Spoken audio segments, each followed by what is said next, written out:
In today's video, I'm going to teach you how to create a new sheet in Smartsheet. We'll walk through the simple process step by step, so by the end of this video, you'll know exactly how to start a new sheet and get it set up using the built-in template Smartsheet provides. First, make sure you're logged into your Smartsheet account and looking at the main interface. On the left-hand side of the screen, you'll see the navigation panel. From here, start by clicking on Browse. This opens up your workspace area where you can see things like your folders, workspaces, and different types of items you have access to. Think of Browse as your main directory for everything stored in Smartsheet.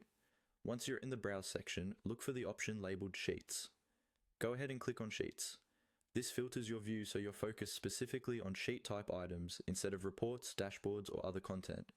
If you already have sheets created, you'll see them listed here, possibly organized into folders or workspaces depending on how your account is set up. Now let's create something new.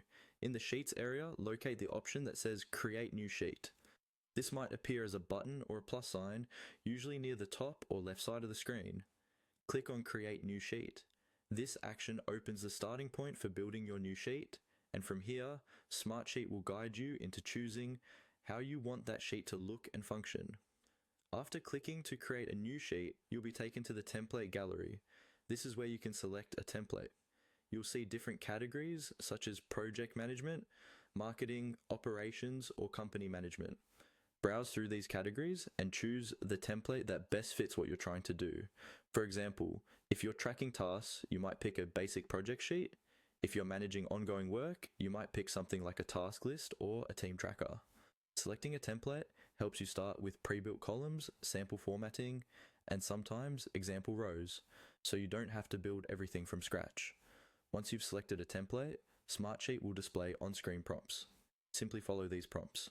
Typically, you'll be asked to give your new sheet a name, choose where to save it, and confirm your selection. Take a moment to pick a clear, descriptive name and the right folder or workspace so you and your team can easily find it later. After you complete the prompts, your new sheet will open and you'll be ready to start entering your own data and customizing it to match your workflow.